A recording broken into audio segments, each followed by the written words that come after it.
Rahayu, Rahayu, Rahayu Sagung Tumati, Om Swastiastu, Namo Buddhaya, Salam, Om Wilahing Mastono Musidam Sekarang Pohon Langgung. Assalamualaikum warahmatullahi wabarakatuh. Pemirsa Cahaya Batin, pintu gerbang kesadaran bangsa Nusantara. Sambil beberapa hari saya tidak bisa banyak menyampaikan karena kondisi sakit, bencana di mana-mana, kondisi belum bisa bangun pulih karena bahasanya tampias dari situasi alam ini yang kurang sempurna, sehingga menyebabkan kita sendiri kurang sehat karena efek dari alam. Pemirsa Cahaya Batin, hari ini kita akan bahas Aksoropo Papan Kang Tanpa Kiblat. Hakikat Allah Gusti itu ada di dalam diri kita, dan segala arah akan Anda lihat. Jika Anda papan kang tanpa kiblat, berarti betul-betul kita memahami hakikat Gusti kang mau pencipta ada di segala arah, di semua tempat, dan di dalam diri kita, di luar dan di dalam, di sekelilingnya.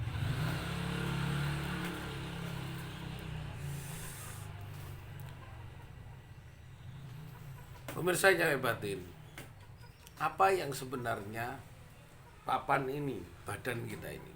Bagaimana menghadirkan Sang Maha Pencipta itu dan hadir ada di dalam kehidupan kita? Ini sudah pemahaman bagaimana kita bersama, bersatu, menyatu, menjadi tunggal di dalam diri kita, menjadi bagian yang tidak bisa lepas. Dan kita menjadi menangis tanpa kita melihat Sang Pencipta di depan kita. Kita menjadi sedih tanpa kita melihat Sang Pencipta di hadiran kita. Bagaimana kita akan meneteskan air mata, tanpa kita tahu bahwa kehadiran kita itu adalah kekuatan dari Sang Pencipta itu sendiri. Kita akan bersedih ketika kita bangun, dalam bangun kita belum melihat Sang Pencipta. Karena papan kang tanpa kiblat ini jangan pernah bertanya di mana kita akan menghadap pada sebuah satu tujuan kecuali Sang Pencipta. Apapun keyakinannya, apapun kepercayaannya, apapun yang disebut sebagai agamanya, tanpa kita melihat Sang Pencipta, maka kita menjadi sepi. Sedangkan semua makhluk pun sama-sama berharap agar kehadiran Sang Pencipta seperti yang saya lihat ini. Di mana-mana saya melihat Sang Pencipta. Bagaimana kita akan melihat ketika Sang Pencipta bukan makhluk? Iya, bukan makhluk. Tidak bisa digambarkan seperti makhluk.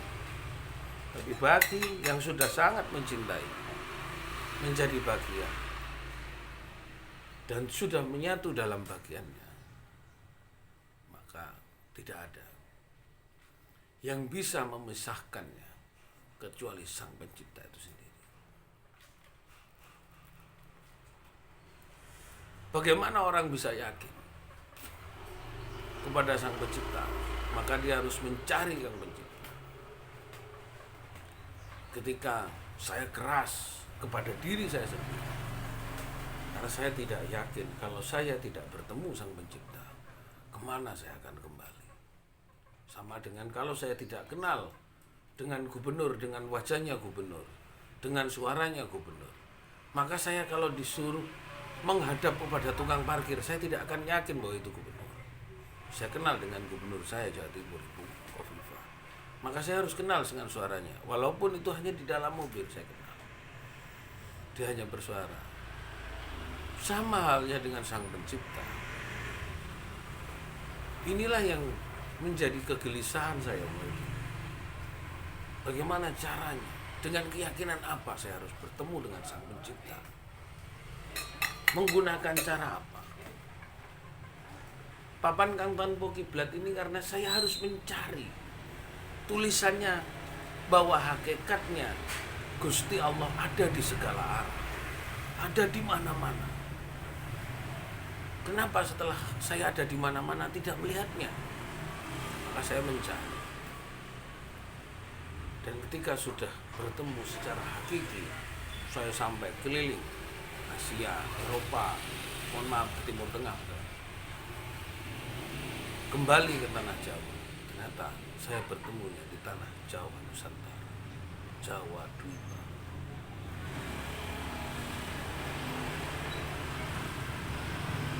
Dan tidak jauh. Akhirnya kemanapun saya sekarang sudah tidak ingin melepaskannya. Boleh yang lain lepas, bisa tidak punya apa, tapi Sang Pencipta jangan sampai saya merasa tidak terasa air mata saya ini menetes sendiri. Saya tidak mau ketika Sang Pencipta tidak hadir dalam tidur saya saja. Ketika saya mau terlelap, saya harus bertemu. Ketika saya bangun, saya harus bertemu. Saya takut besok saya tidak menjadi orang yang betul-betul dekat dengan Sang Pencipta. Walaupun perasaan batin ini berat untuk disampaikan dengan peristiwa yang luar biasa, tapi jangan ganggu Sang Pencipta.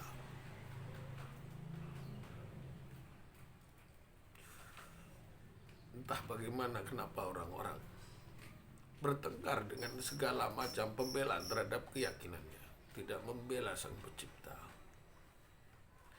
tidak mencintai Sang Pencipta alam ini. Ketika alam ini menjadi hancur, saya ikhlas. Gempa di mana-mana, gunung meletus di mana-mana, saya ikhlas menerima segala takdir dan ketetapan.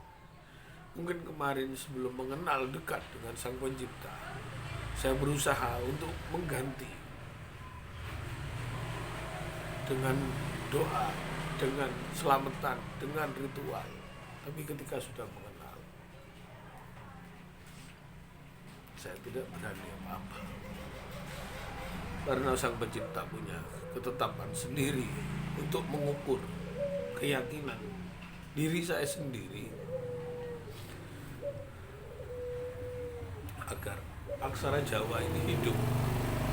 Sekian tahun saya berjuang untuk menghidupkan Jawa dengan penjelasan ini. Saya tidak, pemerintah tidak yakin. Pemerintah tidak yakin bahwa semua sumber bencana ini karena kita telah meninggalkan tulisan Jawa, ajaran Jawa, pengetahuan Jawa. Dan harusnya dijadikan pembelajaran di sekolah-sekolah agar kita selamat. Ini petunjuk. Tapi saya sudah menyampaikan sekian waktu lama sekali. Semoga ini bermanfaat. Rahayu, rahayu, rahayu. Syakum tumati. Om wilahim mastono musida.